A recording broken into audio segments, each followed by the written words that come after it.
But if you look inside the figures, and I think that this is something that has been seen in inflation expectations as the United States reopens, many people haven't been behind the wheels of their cars for months and months. And in the 8 months through January 2021, gasoline prices here were averaging between $2 and $2.50 a gallon. That's popped up to almost $3, $2.95 a gallon. So inflation expectations have been telling you that U.S. households have become alarmed by inflation, but lo and behold, 50% of today's CPI report was that the increase in gasoline prices. So economists are going to tell you to look back, fall back on what Jay Powell says, that this is going to be a transitory move that we see play out over the next few months.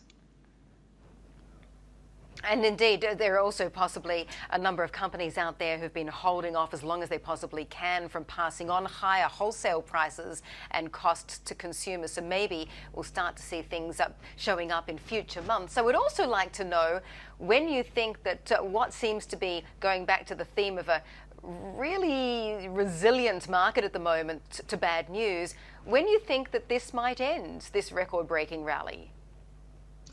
So, prior to COVID, we basically ignored the week-on-week jobless claims that came out every Thursday morning. Now we pay really close attention to them to see how many people remain collecting unemployment, to see what the challenge is going to be, not for the Federal Reserve so much, but for the fiscal authorities in the United States.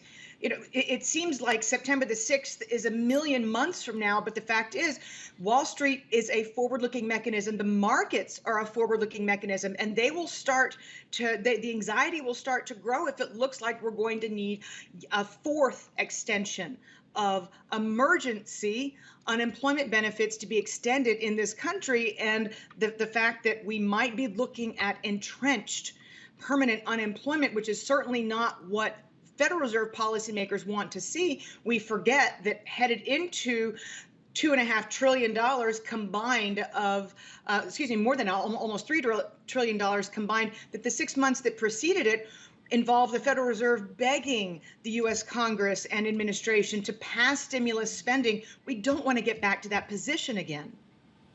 Yeah, we don't need to get back to that position again if the economy bounces back. Danielle, good morning. Thank you for joining in this conversation. How do you invest around these risks, especially around the risk of inflation? Because yes, it is a clear and present risk for the markets, but on the other hand, it brings back pricing power for a lot of the sectors out there that are enjoying the fruits of a recovery in the consumption story in the U.S. And so how are you going about placing your bets, keeping that in mind?